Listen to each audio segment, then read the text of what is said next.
Welcome to the trailer for ViM Live. I am M. Eifler. ViM Live is a weekly live video podcast made by Vi Hart and I just for our patrons over on Patreon. You can join either Vi's or my Patreon at the $10 level to join in the fun. The links are below in the description. In the meantime, here is a little sneak peek of episode 4. ViM Live! Is this episode 4? Wow. We're going live a little bit early today because we have to stop a little bit early because I have to run off to another thing, which is why I am super fancy. Alright, I am opening a beer. I know we're not usually a beer and chat podcast thing, but... We can include beer. We've only been doing this for 4 episodes, so beer can now be part of the ViM Live experience. It's part of the ViM Live experience today, and so just to show you what I'm drinking, it's Lagunitas Dark Swan, which is a limited, it's a limited thing. So if you see it, get it. It's a sour. If you like dark sours, they're usually very expensive. So if you're crowdfunding like me, you don't have a budget for them anymore until this. So I'm very much enjoying it. Dark sours are the best. Mm-hmm. Oh, your homework was so good. That's also my lens of the week. I don't think we should even talk about my homework. It went poorly. Your homework, from what I saw on Lens, yeah, my favorite lens of the week. Lens of the week is the same as your homework this week for me. It went so good. No! Oh my God. We should just spend the whole time talking about your homework. Not the whole time, but I think, yeah, I love how you did it. It was really cool. So for those of you who don't know, which is only Mark so far, but Mark was here last week, our assignment for this week was habitable scale calendars. And habitable comes from this VR concept where holdable, wearable, habitable, like different scales of software. But we decided that we would do habitable scale calendars because we've been thinking about like ways of organizing our lives as work from home humans. So I originally thought I would do it with the HoloLens, but then I was like, no, I am a paper human. I need all the paper things. So I live upstairs. My bedroom is directly above us, and my studio is downstairs in our house. So my commute is like 10 steps downstairs. So I decided I would tape up a calendar along my entire commute. So every day I would like walk through my week as I walked to work. So yeah, I only taped up Monday through Friday, and then above that a Saturday and Sunday for like other kinds of things. But so I have like 2 stairs for every day, and each day I have like, because I really liked using Post-its, which is the system that we were playing with last week. So it's like putting up Post-its on every day, and I could move them around, and I can X them out. And then at the very end of the stairway, so I was like, I'm walking down the stairs. When I look down the stairs, there's like a little wall at the end, and that's the wall when I turn left I go into my studio. And on that wall, all of the X'd out Post-its that have all of the things that like I accomplished are all on this wall, and that is my wall of accomplishments. Which is really nice to just have this massive pile of shit you got done, like, right in your face as you go down to work. And I also like that, I guess it's not the pre-show right now. We've officially started early. But I also liked that it's kind of ascending, so Monday's on the bottom, and it just feels like you have this physical, like, upward, forward motion of progress as you go through your week. I love how interchangeable it is when you're like, oh, I didn't get this done today, so I'm going to slap it on tomorrow. Yeah, that's really nice. And I like that it is using the space that you use every day, but you don't actually use. It's kind of like stairs wouldn't exist if you could teleport between upstairs and downstairs, but now there's kind of this space.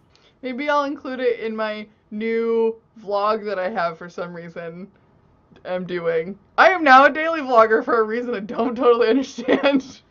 Don't worry, someday your past self will explain it to you, and then you'll understand. Okay, so we should do topic of the week, which is tools for introspection. Because Vi tweeted earlier this week a poll asking for people to tell about their most effective tools for introspection or something like that? Yeah, I'm gonna try and pull that up so that we can see it. I have a Twitter. And I would like to know why you wanted to know. Like, what inspired the asking of this thing? Generally, I like to do a lot of introspecting. Random googly eye. Yeah. So right now I'm at a point in my career where I'm working by myself, which I've done before, kind of being my own boss, but also, you know, I really am making, like, no one makes the rules for me, like, so I really have to be able to be aware of myself and, like, check in on myself or check myself or all of that stuff. Like, I don't have involuntary introspection, basically. It's like, what I say goes. I'm the boss. I wouldn't say I'm super comfy in my career. Like, it's still not easy, and, like, things are stressful, and, like, I haven't gotten where I want to be quite when it comes to Patreon and stuff.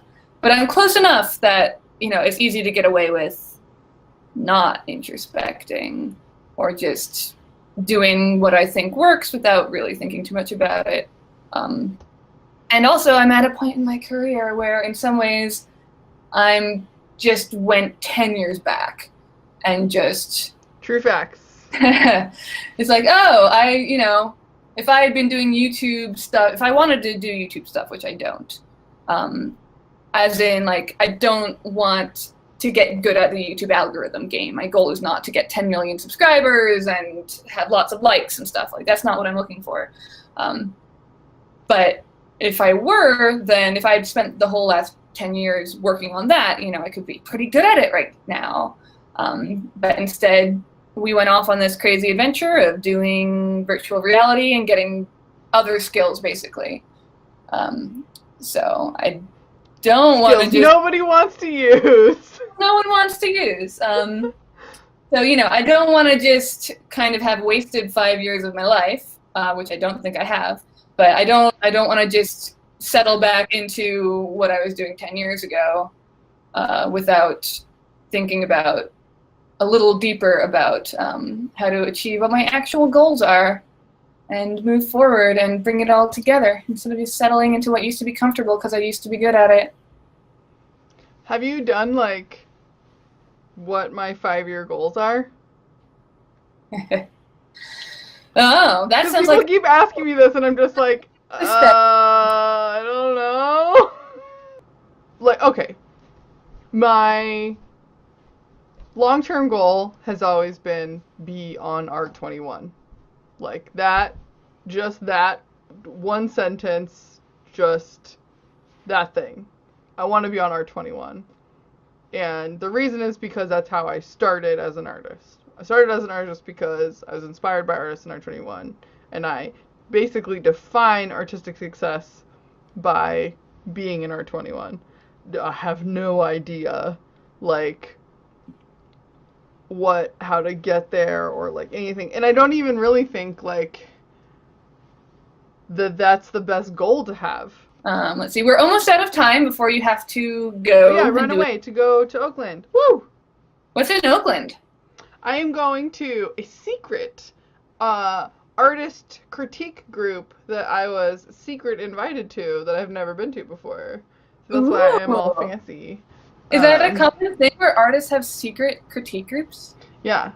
And they have different sessions and little things, and it's like a small group, and it's invite only, and I'm very excited about it. That's cool. Are you getting critiqued? No, I'm going... The first session you go to, you just, like, participate, and then the second session you go to, you do an intro, and then the third session you go to, you get a critique.